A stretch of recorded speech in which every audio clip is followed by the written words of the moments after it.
Would you like to know the most powerful and effective way to get into the zone of ultra high performance and hyperfocus? If so, then keep watching this video and get ready to supercharge your work performance and achievement.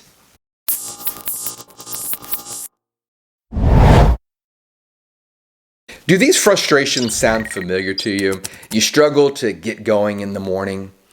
You often avoid that big task that takes a lot of mental energy, or you procrastinate.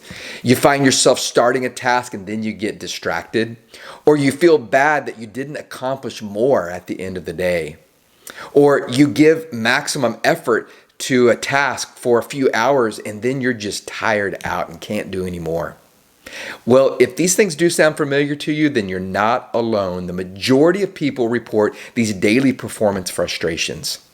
But imagine not having these frustrations. Imagine performing at your highest level possible for 6 to 8 hours a day, maybe even more.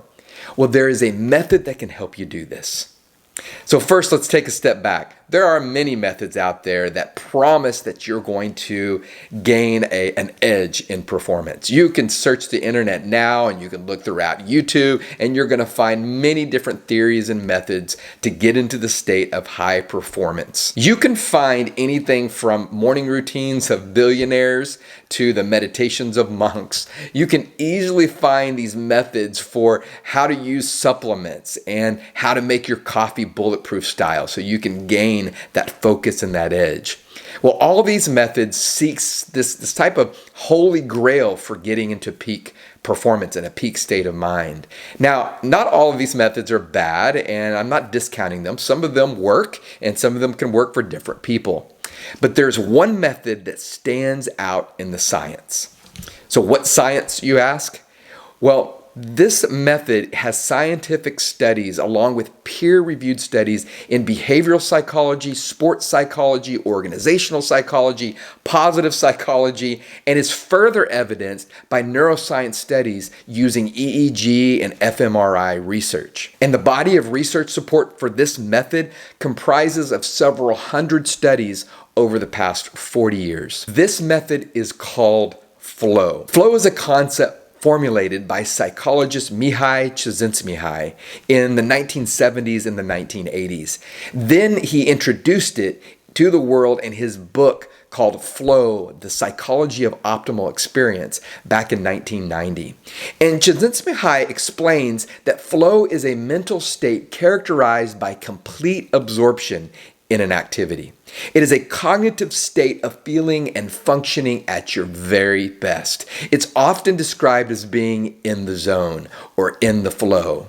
And when you get into the flow, you experience some amazing things. Intense, deep focus, concentration, total absorption in an activity, loss of time perception, loss of self-consciousness and self-perception, and a full connection between actions and awareness. Also, this feeling of euphoria and cognitive clarity, and finally, hyper creativity as well. So you've been in this state before when you were so engaged in a task that you forgot about your external environment. Time just flew by. You had great enjoyment. Your enjoyment peaked and your productivity skyrocketed. Well, flow is a power tool not only for success and achievement, but also for well-being and living with purpose. So there are a number of studies that have focused on flow in the workplace. One of my favorite is the McKinsey & Company study over a 10-year period that found that executive leaders reported being 500% more productive while in flow. Another study found that military snipers improved their target acquisition skills by 230%. A similar study to that found that training time to bring novice snipers to an expert level was cut by 50% when in flow. Okay, so I imagine at this point you're sold and you want to know how to implement more flow into your work and into your life. So to increase flow in your life, you must start by understanding Csikszentmihalyi's 4 flow phases. It's often referred to as the flow cycle. The first phase is the struggle phase, and it's this initial phase where a person is engaged in an activity that is challenging, but yet it's not overwhelming. Here's the issue though. Your brain tells you to avoid the work required to focus entirely on this task.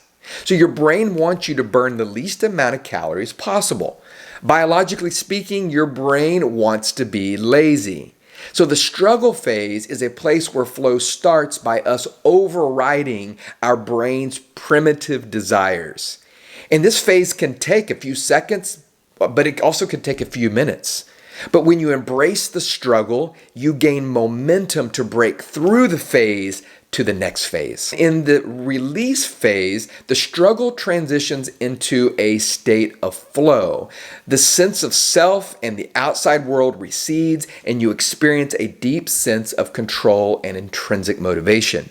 This phase is often marked by a feeling of letting go. Of conscious thinking is released, and simply you allow the task to unfold. The brain releases a burst of nitric oxide that flushes out the stress hormone cortisol that was released during the struggle phase. And so your brain waves also then begin to shift from beta waves to more theta and alpha waves that create a state of calm and creativity. To make this happen, take your mind off the problem you're focused on for a few minutes. This allows the more creative part of your brain to take over, and then you pass information processing responsibilities from the conscious to the unconscious. So to do this, you can take a few minutes to just breathe deeply. Take a short walk, stand up and stretch a little bit, or do some type of activity for a few minutes that is calm and it's not overstimulating. It doesn't get you thinking in a different direction. And this leads us to the flow phase. And this is the central phase of flow where your skill and your challenge of the task are perfectly matched. You experience a sense of effortless action, complete focus, and merging of action and awareness. You lose track of time, and you may even feel this sense of ecstasy and deep satisfaction. And this is really the ultimate state for productivity and creativity, thinking, and even feeling. And at this point, your brain and your body are basking in a high-performance cocktail of neurochemicals and hormones, including dopamine and serotonin and anandamide, which is the neurotransmitter similar to THC found in cannabis, and endorphins and norepinephrine and also oxytocin. And this is where the work is getting done, and you are in this state of effortless high performance. Now you can stay in this phase anywhere from a few minutes to even a few hours. And this final phase is called recovery. And after you've experienced flow in this flow phase, there is a period of recovery where you support the reduction and then regeneration of these performance chemicals in your body. So the human body can only create and sustain high levels of these chemicals for a period of time. But allowing your body to rest, rejuvenate, it establishes a state of preparation for re-entering into the flow cycle, again by embracing that struggle phase and then moving into each of the phases. So in this phase of recovery, we want to focus on active recovery methods like meditation, exercise, mindfulness, breath work, taking a quiet walk in nature. So there are many other ways to do this, but the idea is to help your brain and your body to reset. You can then use this phase also to monitor your progress, to set new goals, to build on your skill for the future, and to continue to learn how to create these flow experiences for yourself. So I'm sure at this point that you've already begun to think about ways that you can implement flow into your work and maybe even to your personal life. Well, here are a few suggestions that I have for you to get into this flow state and to stay there as long as possible. The first one is to study flow. Learn more about the concept and explore ways to integrate these methods into your work, into your life. I provided a link in the description that you can go to this blog post, and you're going to see a list of books that I highly recommend that will help you continue your learning in flow and learn all kinds of different methods for implementing flow into your work. The second thing then is to study yourself. Try different ways to work through the flow phase and determine what works best for you. We're all different. We have different personalities, different styles of how we work. And so study yourself to know what works for you. Try new things out and then begin to implement them consistently when you find that they work for you.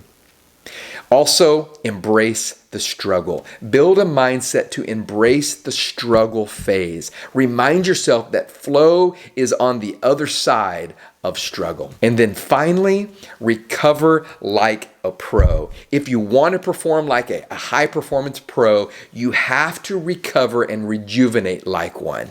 Just like if you were a high performing engine, you have to take a pit stop. Just like if you were a high performing professional on the field or on the court, you have to take time to recover, to rest, to reset, rejuvenate so that you can get back out again and be able to perform at the highest level that you possibly can. All right, so if you want to up-level your focus, productivity, and performance, then start implementing a flow routine. Plan to get into flow each day by working through the flow cycle. If you keep growing your knowledge, you keep practicing this flow cycle, I know you will quickly become an even higher performer than you already are.